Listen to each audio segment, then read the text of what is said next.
How are you? Welcome back. Chef's Bonus here. We are doing something a little different. Um, I want to do Japanese steakhouse style popcorn, teppanyaki popcorn. So I got this at medium high heat right now. I am going to set a ring of sugar. I'm using sugar in the raw. So I want to get this ring of sugar down. This is what's going to turn into the caramel.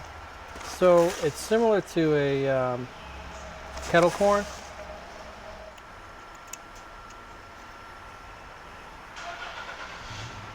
A little bit of salt. I'm going to get this oil heated up right in the center. So the sugar and it's going to hold it in place.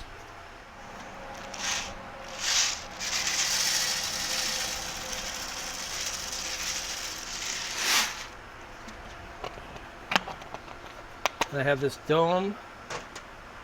It's going to keep everything enclosed. So what I'll do is, once these heat up enough and they start to pop, I'm going to raise that a little bit. Turn this side off. That side is going to be my cooling side. You're going to hear the popcorn start to pop. I have this dome and I have the vents closed on the dome. I'm going to start opening it up once the popcorn starts to pop, so I'm getting some airflow in and out, get that convection going. But for right now, I want to just let this sit, let it heat up, start to pop. I'm going to roll it around in that caramelized sugar that's going to start burning around the edges. And it's going to basically take that caramel into the popcorn and all mixed together, and it's going to be wonderful. The key is to get this temperature to be high. But I don't want to burn the popcorn. I want the oil to do its work, and I don't want to caramelize the sugars too early. See, it's just starting to caramelize right here on the edge, and they can be different. They can go at different times. So you got to kind of find this perfect balance between heating up the popcorn and and caramelizing the sugars, so they kind of work in tandem together, without one becoming burned first.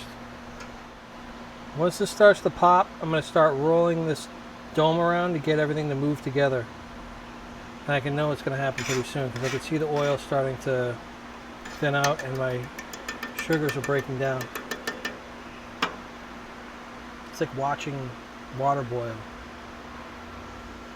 But so worth it in the end. Couple little pops. And that's why you don't want to peek.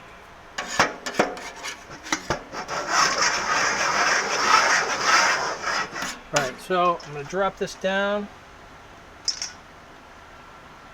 So I've got it where I want it. I want these sugars, caramel to be a little burned, so it has that kettle corn flavor. But I want to keep moving the popcorn around.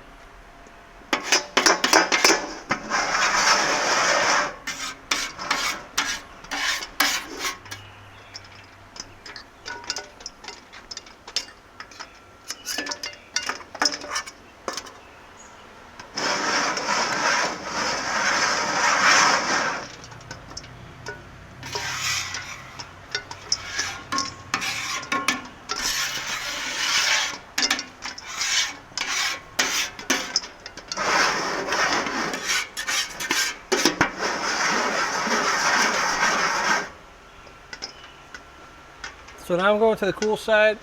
Now these are starting to really pop. And I'm just going to let it sit here.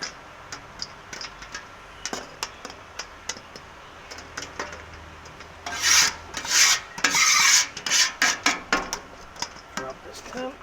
Almost done. Very exciting.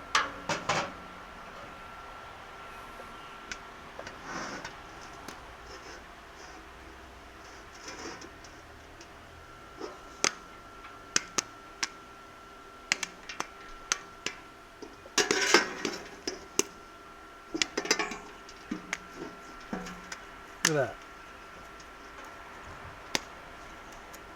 Beautiful caramel popcorn.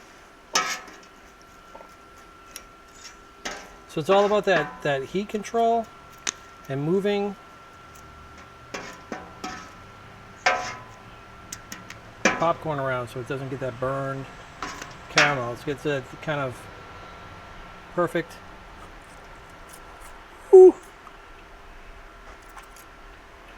Kettle corn flavor. Boom. Here we go. We got this Japanese style kettle corn. It's got that really nice, slightly burnt caramel on there. As you saw, I did it with that sugar ring. I prefer sugar in the raw because it has a lot of brown sugar nuances to it. I think it makes a better caramel. But salt, if you wanted to add any spiciness to it, cayenne pepper, anything like that, you know, you can finish it with that, or you know, try mixing it with the sugar and the salt. But I think that balance of the sugar and the salt really kind of bring it together and make it that kettle corn flavor that everybody loves, with that saltiness and the sweetness, and you know, a little bit of that umami from the caramel, just you know, slightly burned. So love this stuff.